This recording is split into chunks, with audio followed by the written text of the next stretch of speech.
talking about it. When Southern University women's basketball team beat Oklahoma State, everybody should have been talking about it. That's not your time to attack to say, well, what they're gonna do in the SWAC or what's gonna happen when it comes. Celebrate each other, because when one of us wins, we all win. And that's the one thing that we have to learn to do. It's so hard for us as a culture to root for each other. I'm in a group chat with Coach Reed, as well as a lot of other Power Five head coaches, including Johnnie Crenshaw Taylor, Dawn Staley, like Carolyn Peck. I'm in this Women of Empowerment group. One thing that they do at their schools, when one win, they celebrate each other and they embrace them in the group. They always done it. When we win, or when we're not in a situation to where like it's not our schools, we don't care. That's black on black crime. That's like what do we like? Because the as we just talked about, going over the history of the statistics before then, we already got the X on our back anyway, Johnny. They already don't see us the same. Hey, So hey, why, I got a black X on mine, but go ahead, we okay. but so why is it so hard for Alabama State to cheer for Alabama A&M when Alabama A&M is in the Celebration Bowl playing against a MEAC school? Yeah. Why is that so hard to do? I don't get it. I mean, maybe it's a culture thing. Maybe because we're so competitive and we want to win in everything. That has to be what it is. But we have to learn to embrace each other and embrace our culture. Because truth of the matter is, they don't really want us. They don't want us to come over and do that in over there. You know the sad part about it, Don, is we don't want each other to do such. I mean, man, I when I see, again, your husband and the head coach at Alcorn and all these brothers, man, is doing well. I want to salute them. That's what our show is all about. I don't want to hear second hand. That's why I reach out to you, and my next reach out, I've reached out to Tamika, and I'm pretty sure she'll put me on her busy schedule, and some more women basketball coaches as well as the football coaches. And I'm supporting you, and I'm rooting you, and you on the right page on. That's how we're gonna be able to overcome. We got to be overcome, and we got to make the overcome, and we can't look from the other side. I know it's been hard on Cedric, for him. Winning the championship at Alabama State and going to Texas Southern and leaving Texas Southern and taking Alcorn to 3 championships at Alcorn and going over to Grambling and being a part of something special at Grambling and now being at A&M. And I'm gonna tell you, because I ain't always been Coach Thornton. You know what I'm saying? Let me say that I ain't always been Coach Thornton. And I be wanting to say sometimes, like, just listening to people and their views, they don't have a clue. They don't have a clue. Sometimes maybe these are the only jobs that we can get. You know what I'm saying? But that doesn't devalue who we are, because Sid in his whole coaching career has been a winner everywhere he's gone. There is no coach, there's no Coach McNair at Alcorn and all of the success that he's had. And I will say this to Fred, myself, without Cedric Thornton. Right. So explain to me why a lot of our schools won't even interview Cedric Thornton with all of the championships that he's won in this conference as a coordinator. You know why? Because he's black. Yeah, ain't no question that when you talk about defense in our conference, his name is definitely mentioned among the top. And we just kind of gotta sit. Yeah, I guess you gotta sit it out. Do you know that in the last 23 years, all the coaches who have won the SWAC championship is either assistant, which is ain't, but most of them are out of coaching. It's like when you become a head coach in the SWAC, and however what happens, whether you win or whatever, it's you can't even join another people's staff really at the end of the day. You got Dooley now at Grambling. You got Fred at Southern, and I think that's it. I think that's it as far as head coaches. What you think, Campbell?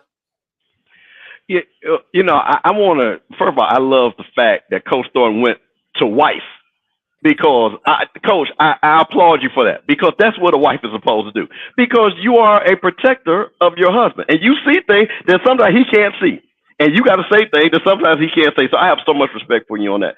Because I wanted to go back to something. I always tell people this. I'm a huge HBCU fan. All my family are HBCU alum. My grandfather graduated Jack State in 1938. I want to talk about something that you said because me growing up, we always rooted. If it was anybody from the SWAC, Alcorn would go to the tournament. Coach Whitney, everybody rooted for him. When Southern went and beat Georgia Tech, everybody. So it's this thing that now has changed. Where I see people, and I go to different schools and people say, "Oh, you can't root for Jack State because you went to FAMU," or "You can't talk about Grambling even though I sponsor Grambling." I'm like, that's not how we grew up. If the G-men were doing something, we would support the G-men. Now, trust me, we were going to argue and fight when that game, Grambling and Jackson State happened, or FAMU or Jack State. But when they went off and played something else outside the conference, it was one HBCU. Everybody. But now I see everybody has no problem saying, I don't like them because they went there. And I'm like, we ain't the SEC. That's SEC mess. We don't do that over here. And it's very disappointing that this generation has now taken a hold of this social media to this point, and now they lash out. I'm pretty sure you, like you say, you are making great wins, and people are talking about stuff that had nothing to do with the win that you just had, which really blows my mind. So with that being said, Coach, what would you like to see from the fans overall, from the SWAC fans going forward to support all of our schools? We have to learn just to embrace each other a little bit more. At the end of the day, we are people. Okay, we're people, and we have feelings. And if you cut us, we gonna bleed just like you gonna bleed, and your mama gonna bleed, and your sister gonna bleed. Just the same, we are. And so I think that we have to have a lot more respect for our coaches because one bad apple can dictate a whole season. One injury can dictate the outplay of a whole season. So I think that we just have to show more grace to our schools. I think it's something that you have to do.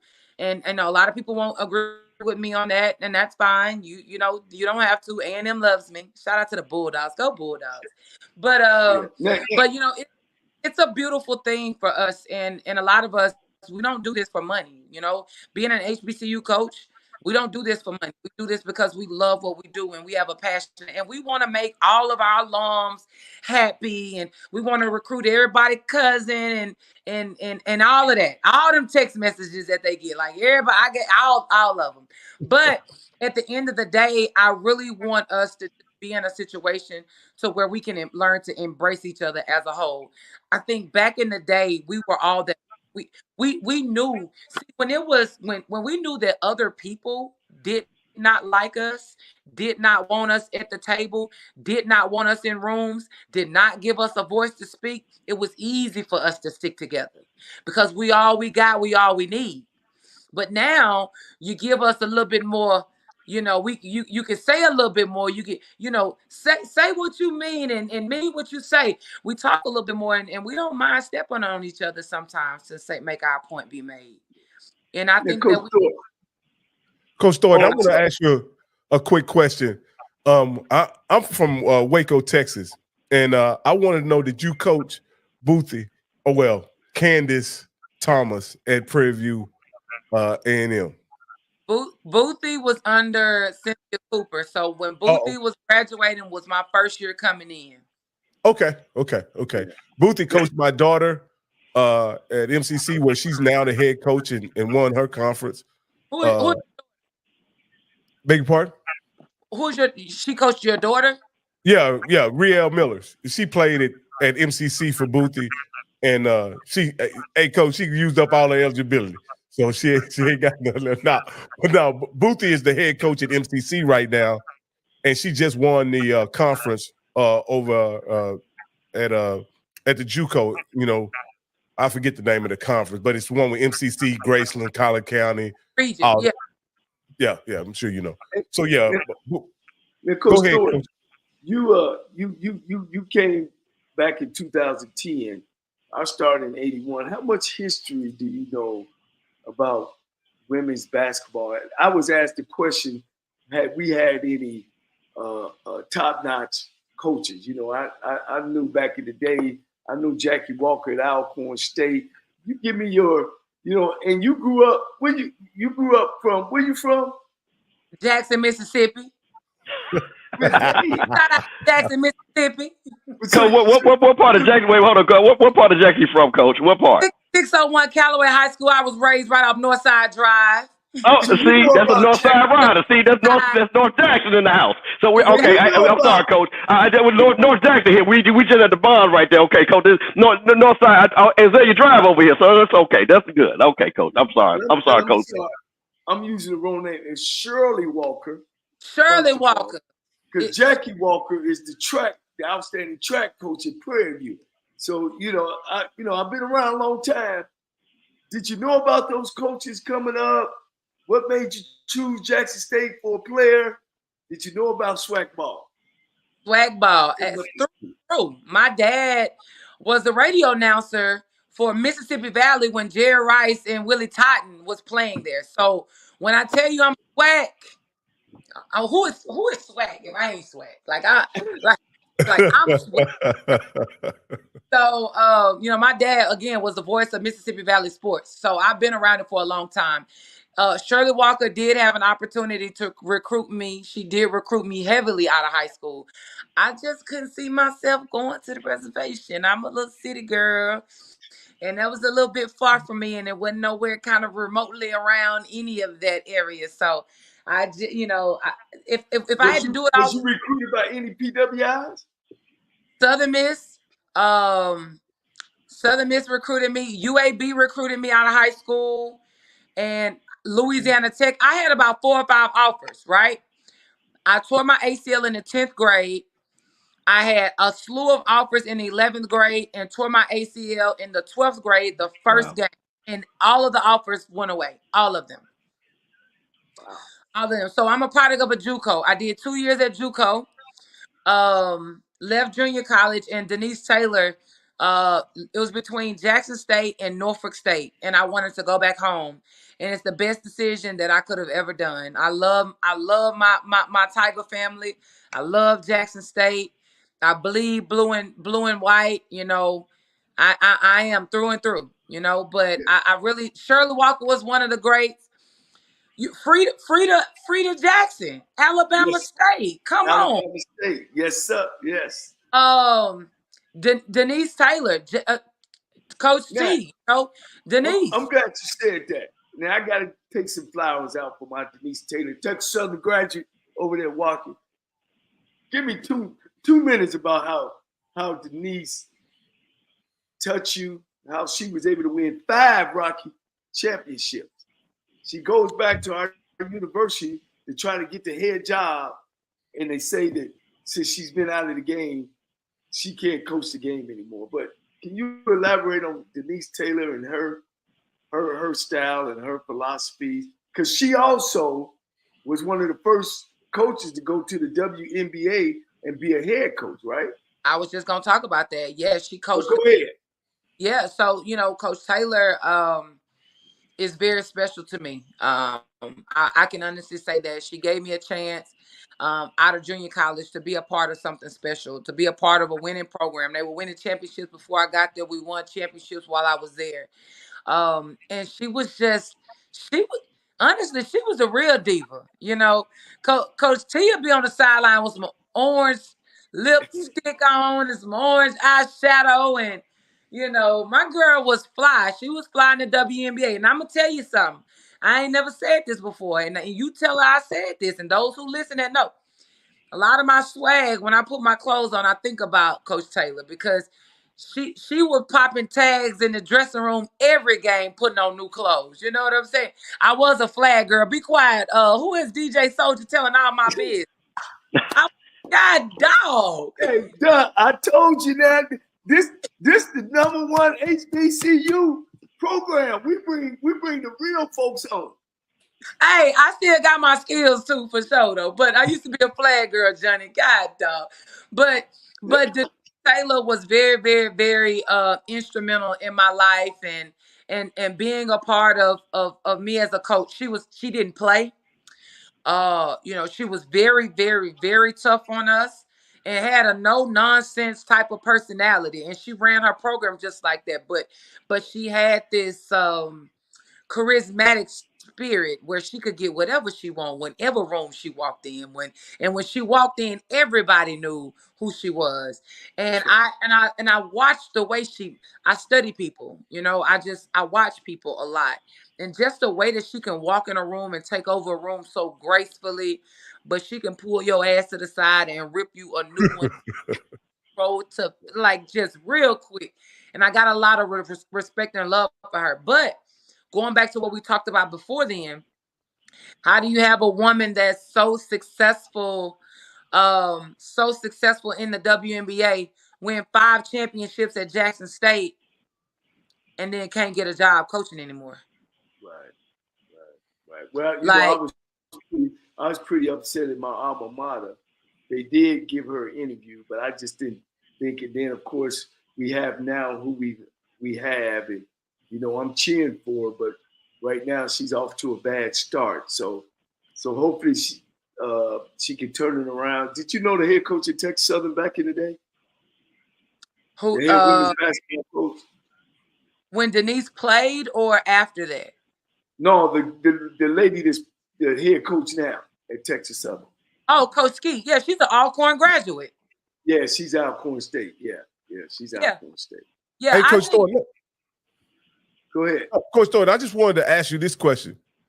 What does a winning resume mean in the SWAC when you apply for a job? Well, in which era? I'm just talking about today.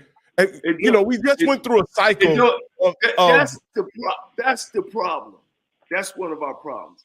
And she touched on it, how we feel about each other. You're talking about her husband that can't even get a snip at a job. Of course, my situation, you can't.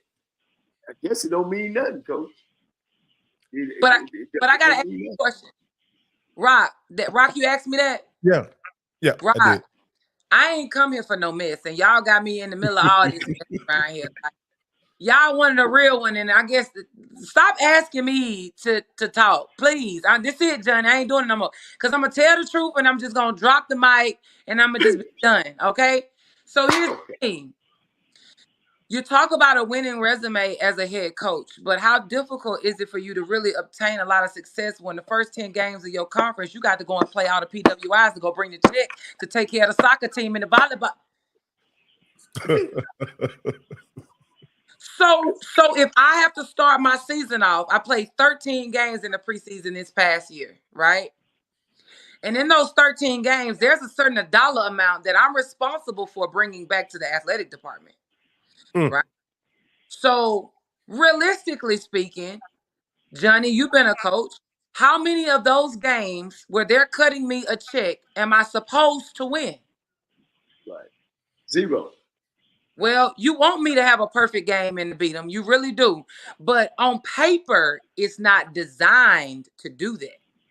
Right. So then when I get ready to go and apply for a job and I leave this conference, or if I go and take a job in the conference, you got to hear people to talk about, did she have a winning record where she left? Well, she also had, the Mississippi Valley coach had to go play LSU, South Carolina, Oregon. She had to go and play all these other schools. How do you expect the lady to have a winning record? How do you expect us to do that? Right. Well, I'll say this, Coach. What really matters, like I'm kind of new. I enrolled my daughter in Prairie View 3 years ago, so that's my introduction into HBCU sports and culture. They really only care about beating the black schools anyway. It seems like to me, do they get in the interview and start talking about beating the white schools? Is that what you're trying to say? Because the culture only cares about the black schools, and that's what they want you to beat is the black schools. But do they get it? Or you say they get in the interview and start looking at your PWI record and try to grade you on that, and evaluating your success as a coach? We really preaching tonight, because to be honest with you, they're gonna look at your overall record. And so for your overall record, if you have to start off your season and go do the homework, go look at how many games that our schools, our conference on the women's side, I don't know about the men's side, go look and see how many wins that a lot of our schools have out of conference. And if you beat somebody, they're not going to play you again. They're not gonna pay you. You're right. But on the backside of it is you almost got to run through the whole conference and go undefeated just to get a winning record. Because you're gonna start your season off in January 0-8. Or 2-10 because you went to go and play Tougaloo and Jarvis Christian College. Right. Coach, let me ask you a question. Coach, hold on. Let me ask you a question about, as you've been coaching for a long time, many times coaches build schedules based off of what they have in their team. If I got a senior-laden team, you know what? I'm going to play a harder schedule because I want them. If I've got a younger team, I'm going to be able. So what you're saying, you're not even be able to basically build a schedule to even improve your team because you're worried about finances so much. Is that really what you're saying? That you can't even let the schedule work to help build your team? Well, to be honest with you, yes and no. When I first got to UAPB, I had to bring in, I brought in $150,000. Okay. And that may not seem like a lot to you all football because you can go and play one game and go and get 700,000. But the maximum amount of money that a lot of schools are being able to bring in our conference, and I talk to coaches in this conference, is from 75,000 on the women's side to 100,000. So for us to bring in 150, what I'm saying to you is there's no roster that you can put together to be able to withstand to play teams where you got to bring in that type of money. I don't care unless you're having a perfect night. You cannot put together that roster in order to play a schedule like that. However, if you got to bring in 75,000, you can build your roster to compete because you don't have to go and play SEC, ACC. You can go and play a Southern Miss and get 15,000. You ain't got to go and play a Ole Miss and get 25. And maybe you can beat Southern Miss. You can go play a UAB and get 12,000. You ain't got to go and play Auburn to get 27,000. So it just depends on how much money you really have to bring in to dictate how you can strategically plan your scheduling. For us this year at UAPB, when I was at UAPB, my schedule with our recruits were it was designed for us to be able to compete. Now, if you see us in the preseason, I don't have it. Those who are watching, they can go and look. We lost to Oregon State by 10. We lost to Mississippi State by 12 or 13. And we beat to Arkansas. We lost to North Texas, who just won a championship, by 3 or 4, maybe 5, because we had to foul on the end or whatever that looks like. But it took 5 years to have a schedule to be able to compete versus those type of schools. So for us, a lot of times, if you have a high roster rotation or you got to bring in high dollars, it's never going to be designed for you to really and truly beat those type of teams. So yes, you're worrying about the financial aspect of how you're going to help sustain the rest of the department. That's true. Yeah, the sad part about it, I can say it and she can't really say it.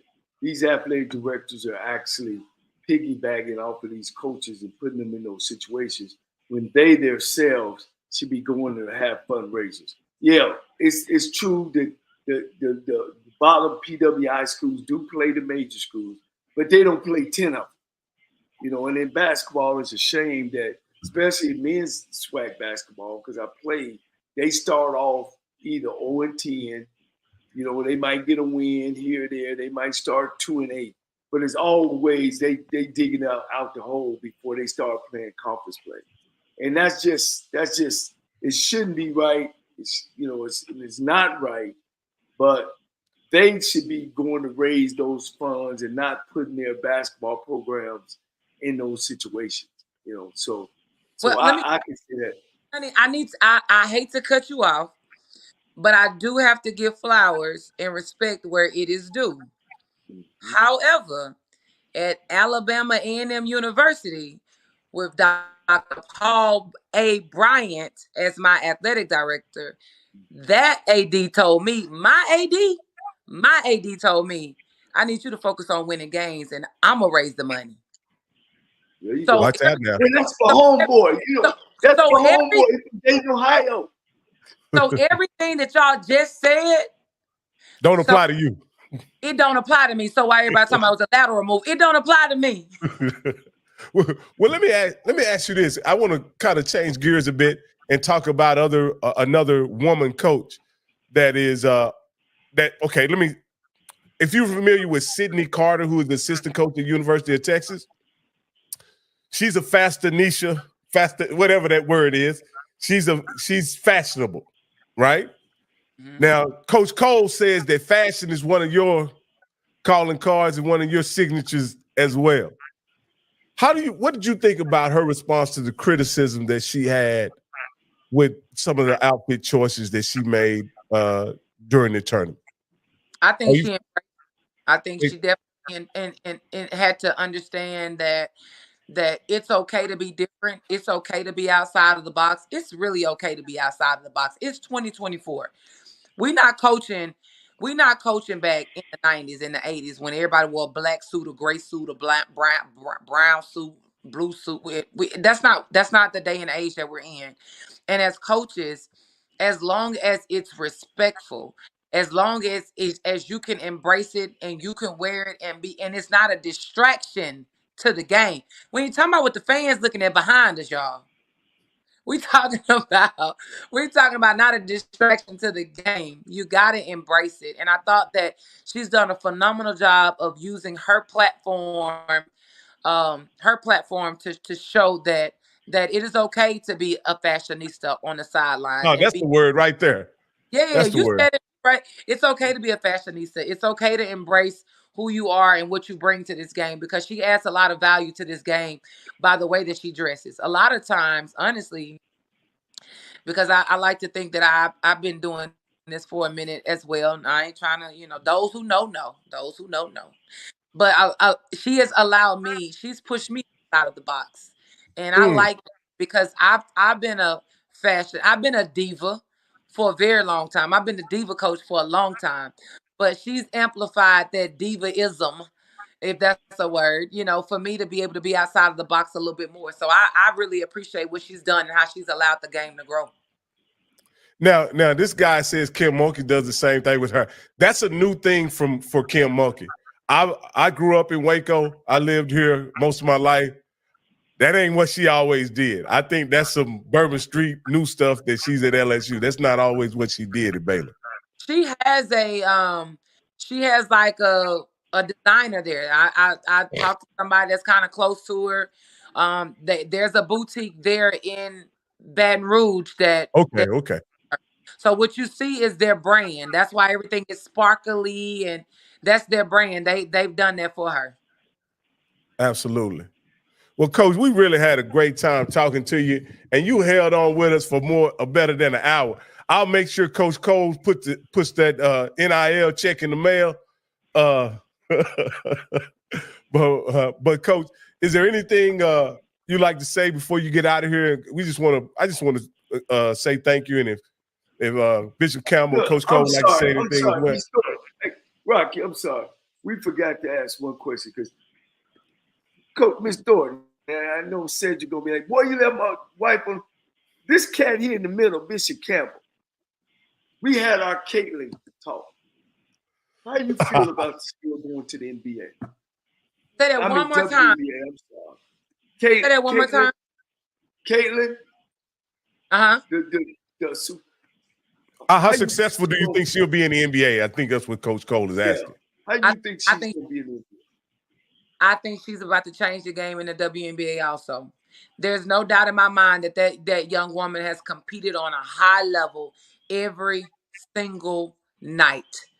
She is who she is. And she's unapologetic about it. And I think that the league is going to embrace that. I think that you're going to see more players that's okay with shining the way she was. Did you see some of the shots she was taking? I was like, don't shoot. Oh, look, Coach, I be trying to tell these non-coaches that got all this history. This girl is 6 feet. This girl. Let me ask you this, Coach. We're gonna talk a little X's and O's right quick, Coach. What do you think about deploying those big wings on Caitlin in the WNBA? They have big wings in the WNBA. Big athletic wings in the WNBA that are going to be able to play her man to man and she's also going to have to check those guys on the other side. How do you think that's going to play? We ain't care about no defense. Man, we putting points up. This girl is 6 feet. She's 6 feet. She ain't no small woman. Does teams play defense before the playoffs? Say that again? I said, do teams play defense before the playoffs? No. No, they don't. I think she's gonna be capable of doing she's gonna leave her legacy in the WNBA by all means. She's gonna go down as one of the most prolific scorers in the WNBA. There's no doubt in my mind about it. I mean, and if she don't want to play defense, all they gotta do is just put on somebody who she ain't gotta worry about. That's it. But you said something. You said something. And I think Mr. Bishop missed that.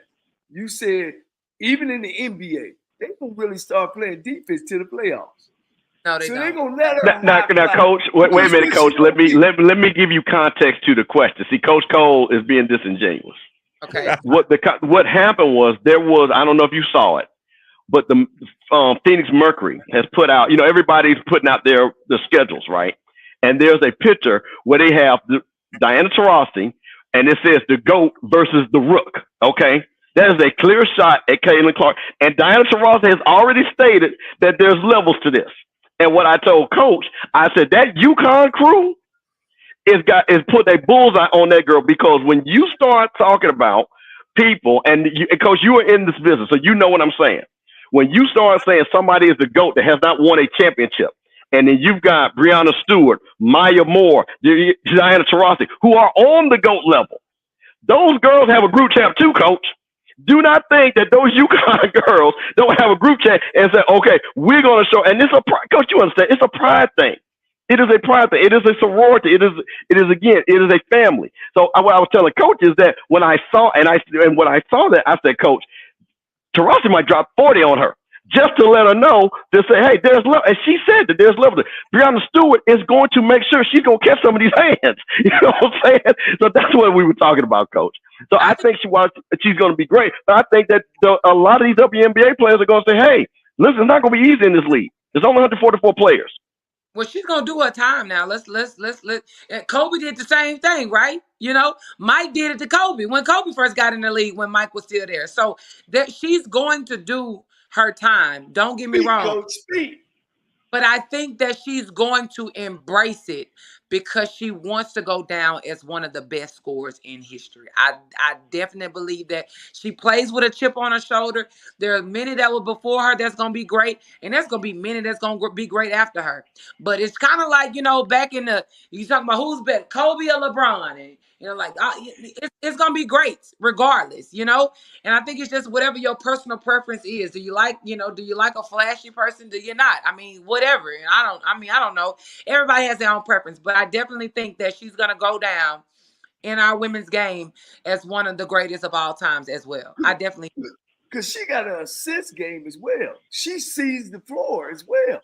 I mean, this girl is special. She's special, but I get you, Coach Kevin. But it's unfortunate that she's going to have to take a pay cut going to the WNBA.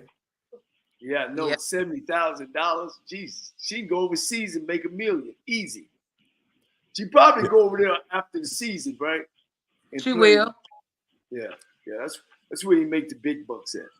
Well, Coach, thank you, Don. Tell your husband, man, I put the N. Well, hey, blame it on Rocky. You got the N in there. And Don, you know when he be telling me my last name is Thornton.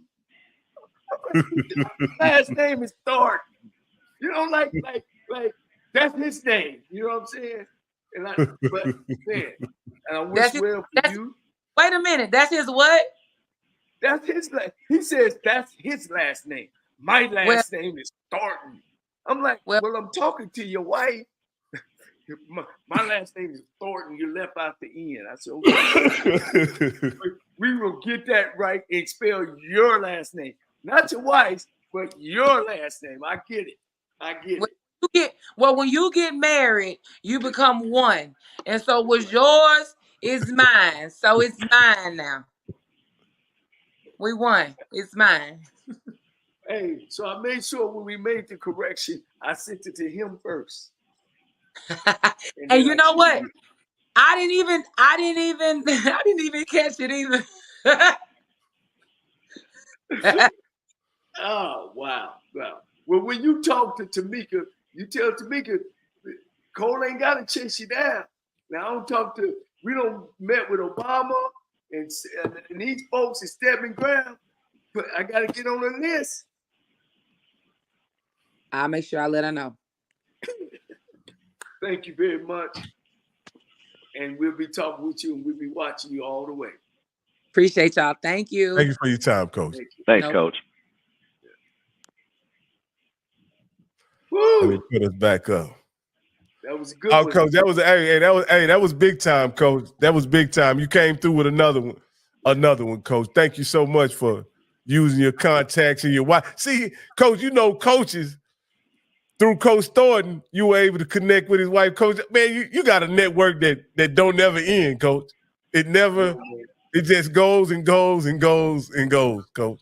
My Dixie has been on me rough and hard having me this morning about my connections, and so we trying to put together something, and hopefully it all materialized. But Coach Campbell, we are over there. Well, we're gonna be both. Look, we're gonna do when we need to set up when Caitlin play her first game. Hey, Coach, listen, like I say, like I told everybody, I am a huge women's basketball fan. This is the first time I'm going to buy some tickets to see the Dream and see when she comes into town. Also the Aces and a couple other teams. So man, this is an exciting time for women's basketball. This is an exciting time. And like I told Coach, what I'm hoping is that this energy again comes all the way down to our level. I want people, because we've had some outstanding female basketball players in the HBCU level in the SWAC and stuff like that. I go on name, leading scorer, leading rebounders, things like that. So I'm super excited. So yeah, absolutely, Coach. Absolutely, Coach. It says the first game is sold out. The Dallas Wings already. So yeah. Like I said, I think now, Mr. Campbell, do you foresee them having to do something with the pay? With the popularity of the game? Well, okay. So here's the thing. And I saw this argument. Jamel Hill wrote an interesting article, and she said and I think I want everybody, she wrote on The Athletic, and she blamed the gatekeepers. But here's the thing. Always remember, business is about supply and demand, okay? So what has hurt the WNBA is they have not had these players that now are transcendent. Again, we've had Diana Taurasi, an amazing player. Brandon Stewart, amazing player. But Caitlin Clark is a LeBron-type figure, is a Michael Jordan-type figure.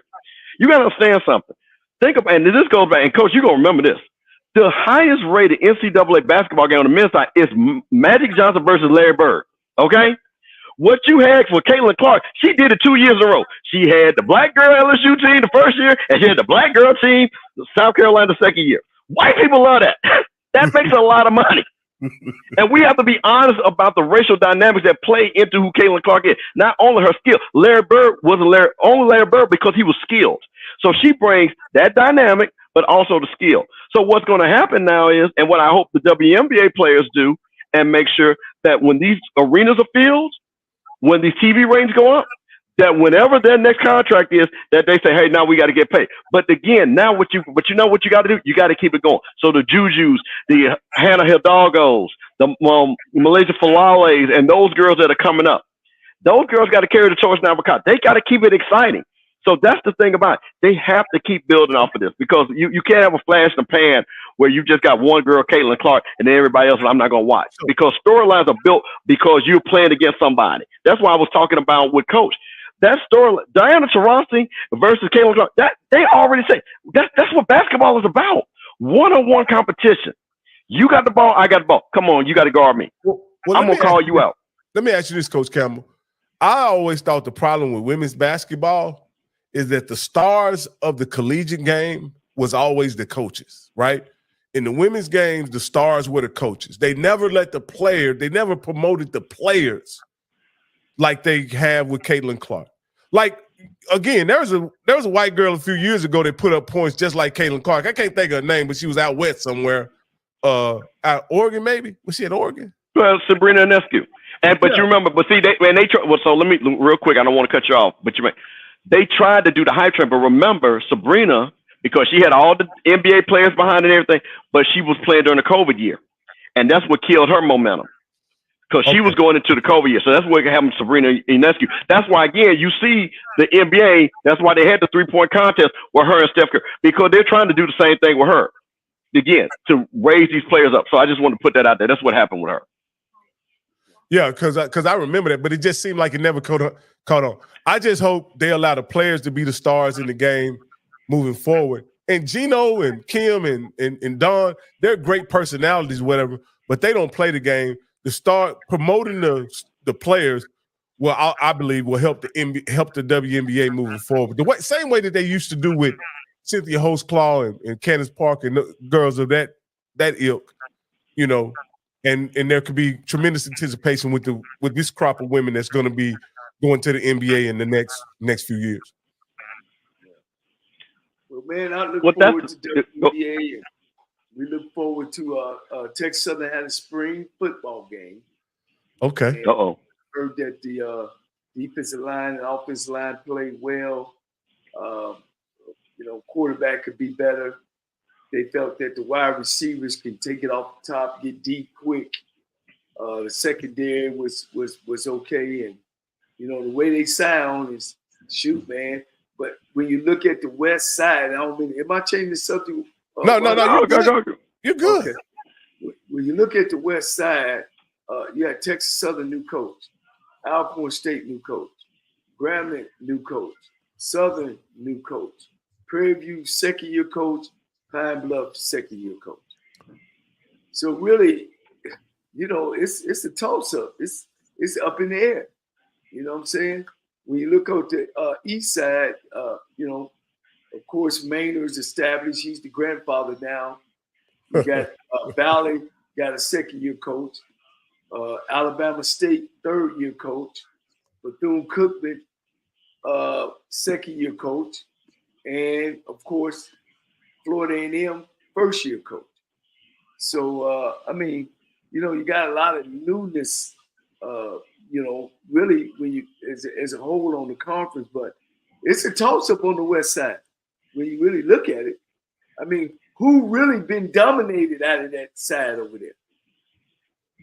So, you might get a Texas Southern or a Pine Bluff or a Grambling to pop up because the last couple of years it's been what? Southern and Prairie View. So let me ask you this, Coach Cole. With the transfer portal, being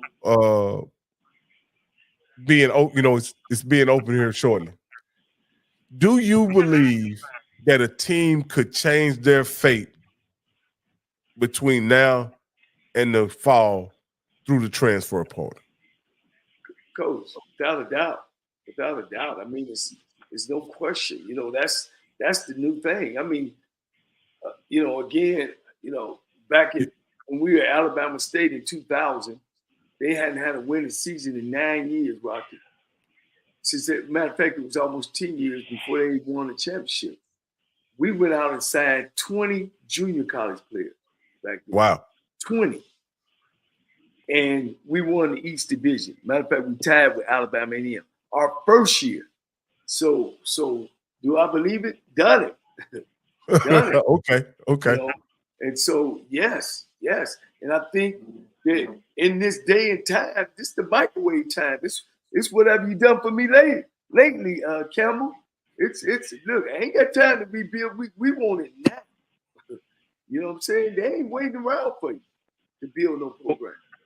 Well, I've been telling you have all these people on social media crying, oh, all these players are leaving FAMU, all these players are leaving this school. But listen, man, it's 1,200 players in the portal. And to Coach's point, if you've got a solid program, and Coach Thornton talked about this, well, you're going to be able to get you a solid player out that portal. And you know what's funny, Coach? What I've told all the FAMU people, when you got players, there are players in the portal that are better than the players that's leaving. That's the thing about it. So there are upgrade possibilities. So I think, again, if we keep the main thing, I think there's a tremendous opportunity for teams to immediately, especially on the defensive end. And, Coach, you know this better than me because you got to put it off there. But, defensive guy, hey, man, seek and hit. You get a couple of defensive end, he can change the whole game for you in the season. So so I'm super excited about it. Right. Well, man, shoot. Well, what do you think is causing the movement in the transfer portal with Florida A&M after not having any movement during the transition from Willie to Cozy? Well, okay. So it's two sets of players. First, you have players, and this is all the swag school.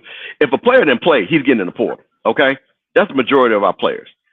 We've got 3 guys: Anthony Dunn, Gentle Hunt, and another guy and Cheney that actually played. Well, guess what happens when these guys are good? You know what happens? People are gonna start saying, "Hey, you're good. Come play for us." So that's kind of what happens. So again, and let's not be fooled. Every one of these players want to play at a higher level. Just point blank, period. We have to be honest with that. So again, if you have an Anthony Dunn, I heard Scotty talking about he might have an offer in Indiana, he got an offer in Alabama. Now, what I'm curious about, if he got the offer, why he ain't signed yet, if that's true. Because if you got that offer, it looked like I would have been gone, packed my bags, and been up there to Alabama. You know what I mean? And stuff. So I think, again, a lot of these players, and let me say one other thing. I'm going to get on my soapbox, Coach, and I'm going to say this. But here's what I had to do a little research. We are now starting to see the basketballification of college football. What I mean by that, you got a lot of people that are calling themselves NIL agents that are giving a lot of these players a lot of bad advice. And they're telling kids, you get in the portal, I get you an NIL deal. And then you go look at it, and I'm not going to call the guy's name out because he's an HBCU alum, but a lot of these guys are not agents. They have never signed their player, and they're telling players that they're going to get them NIL deals. And I don't believe they're going to, because I'm looking at their resume. And they're telling a lot of these players, you could go here and get an NIL deal. And I'm seeing a lot of that with a lot of our swag schools, because they have to sign with these players, sign with these agents, and it's listed. And I'm seeing all these from Jackson State, from FAMU, from Southern, and they all start with this group of guys, and their whole thing is, I'm getting them NIL deal. And I'm like, where? So I think we're seeing a lot of what happened in basketball when the AAU circuit coming to college football now, because of NIL. NIL and this collective bargain, man, it's going to come to a point that really somebody's going to have to step in, or a group got to step in and make sure it's fair play, and make sure these young kids are not getting used up, and making sure they understand that this money ain't going to last forever. And, somebody, it's wild, Rocky. It's like wild, wild west, baby. Yeah, I'm like I say, I'm looking at it, and I'm just wondering, like, especially a team like FAMU, the returning, the defending SWAC champion, defending college football national champion. What would happen in a program to make a kid want to lead that opportunity? And like you say, it was just, pursuing their own individual. Now, I can understand Alabama, but there's not many situations that I see that a kid would want to go from, unless there's money involved, because that kind of changes the whole dynamic. A kid like Gentle Hunt, he can get drafted. He can pursue his dream as a NFL player coming right from FAMU. Well, see, this goes back to my thing. That's why I think we need to focus on facilities and not focus on the NIL, because we're not going to win that. That's the reason why I was talking to Coach about that and wanted to see our thoughts, because I think, again, if we upgrade our facilities, I think that's where we can kind of level the playing field. But, again, when you got talented players, like I say, and Bishop Bonner, one of our FAMU legends, is saying, hey, Dunn's going to SC, that's big time. So, again, I mean, you can't be mad at a kid if somebody's saying they come to Alabama. I understand that. You know what I mean? So I don't have a problem with that. But what I'm concerned about is these second-level kids that clearly need to stay at FAMU, let them learn, let them build, and build within FAMU, not go in the portal, and then all of a sudden they don't have an opportunity because a team is not going to sign them. Those are the kids I'm really worried about. Yeah. Yeah, that, Good, man. What did I'll never forget, Scotty had Willie Simmons on the show after he won the SWAC championship, and he talked about having 3,000, 4,000 kids being left in the portal. Where do those kids go? What are their options? In the mindset behind giving up a scholarship that you earned out of high school or whatever in hopes to get something better, and that never pans out. What happens to those kids, and how many of those kids look like us. That would be my point. What happens to them? I mean, where do they go? You know, and then they put the burden on the parents because now they got to find scholarship, or they try to go back to the place that they left. You know, and those coaches can cut them as well. You know what I mean? See, and that's why it's so dangerous now with these NIL agents that are not regulated like an NFL agent. This is what's really dangerous because again, I really, and I'm gonna say this again, I went and looked because I wanted to see why are all these kids jumping in the portal, and I'm saying I'm going to get them an NIL deal, and I'm like, I don't see your track record. So again, when you're and listen, man, we all been in college. If somebody gonna say, hey man, I'm gonna get you $1,000, I'm gonna get you $2,000, I'm gonna get you $3,000. Oh man, what you gonna get? I'm gone. I'm out. But it's not realistic. It's not an honest conversation. And that's where I think again, a lot of our HBCU, and I think our coaches need to start talking about this more and really sound the alarm because we got a lot of these street agents that's causing problems. Huh. What was that Bobby Bowden was saying? He said Bobby Bowden's son, Terry Bowden, said this morning in the radio interview that the players get in the transfer portal, which they're not alumni anywhere, and do get to join Greek organizations, etc. I don't know what he's trying to say with that. What is that saying? Yeah. Is he saying that they played somewhere and then go somewhere else? Well, I think and Ronald can correct it in another comment, but I think what he's saying when guys get in the transfer portal, they don't have a connection to the school. They're not alumni anymore. They're not, you know what I mean, so on and so forth. You don't have any connection. You know, they're hired mercenaries, so to speak. Unless they get in some type of Greek organization. Yeah. Oh, okay. All right. Yeah. I got you. Hey, did y'all notice something today when I blinked off? What? Yeah, I didn't notice. I put my HBCU shirt on. Yeah, Coach. I see. But Coach, I came prepared. I can't lock the loader. I know. I did you threw it right in my face. I was like, that's right. I got my shirt. Coach had to blink off. Yeah, you took that Versace off and put a. He did a Rakia Jackson stage left change. Yeah, had to change his outfit. Well, I'm going to get on Tamika. I'm going to stay on her so we can get on this show, and get it out there and kind of go from there. And I guess we need to make sure we check on what game that we're going to take our show to. Absolutely, Coach. I got some ideas, Coach. I actually want to see. I think I'm pretty much got the okay to go to Atlanta for the Swag MEAC Challenge.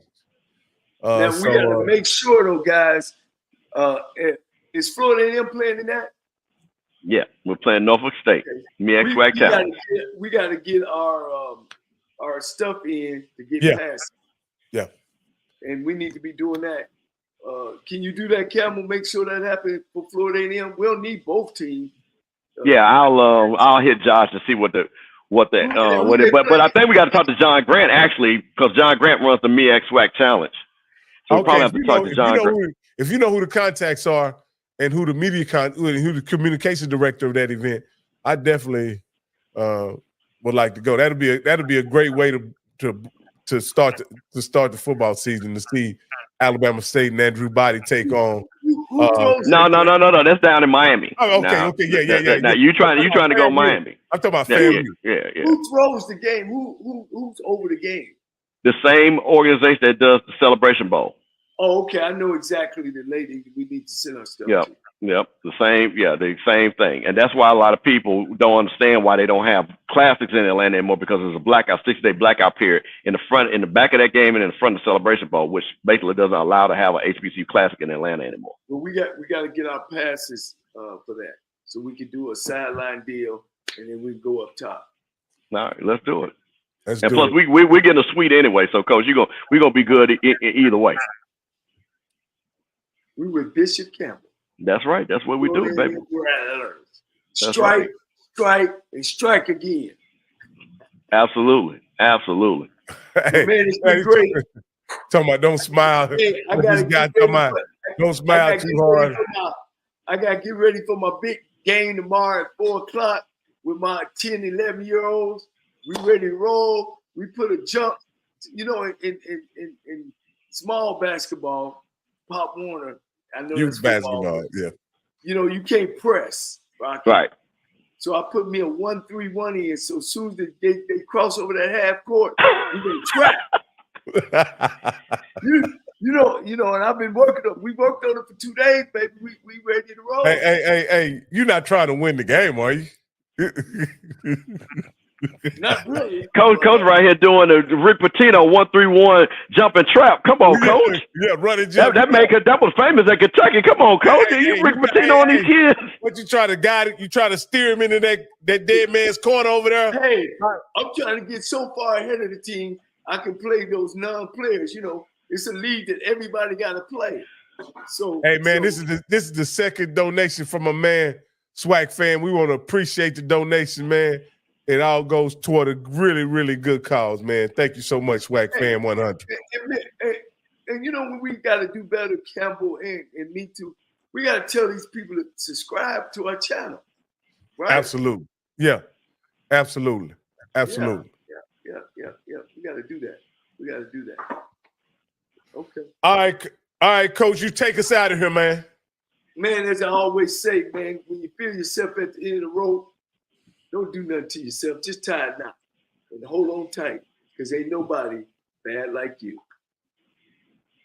Sybil Wilkes with what you need to know. Today, it's Friday, April 19th, 2024. Number 1. Despite a strong and famous family bond, members of the Kennedy family met in Philadelphia Thursday afternoon to endorse the presidential candidacy, not of one of their own, Robert Kennedy Jr., but that of Joe Biden. Over a dozen of Bobby Jr.'s family, including sister Carrie, nephews, nieces, threw their support to the current president. Most of Kennedy's 10 siblings, the children of the late Senator Robert Kennedy and Ethel Kennedy, said they were there to support Joe Biden, who most closely represents the values of their late father.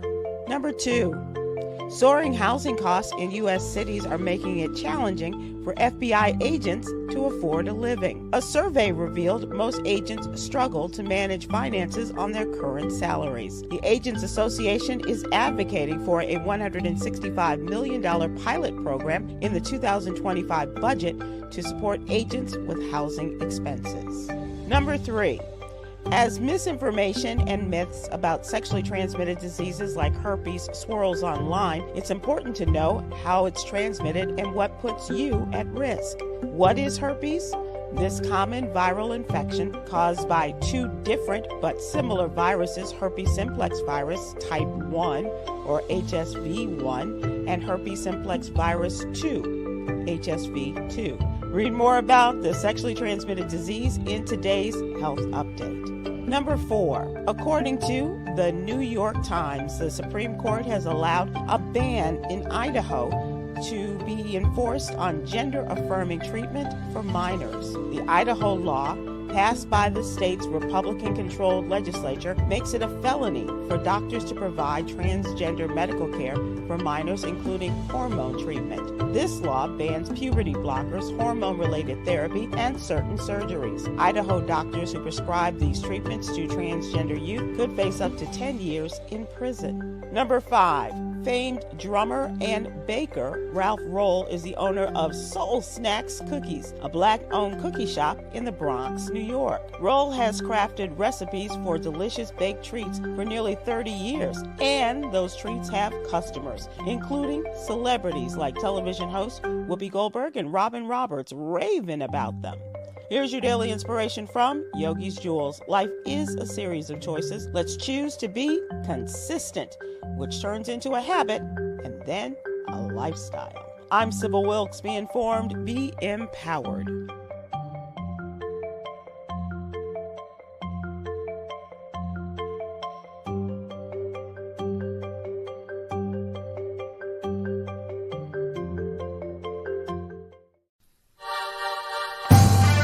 My name is Dennis Jr., and I won $500 for lunch money for keeping up with the Jonas Bracket Challenge.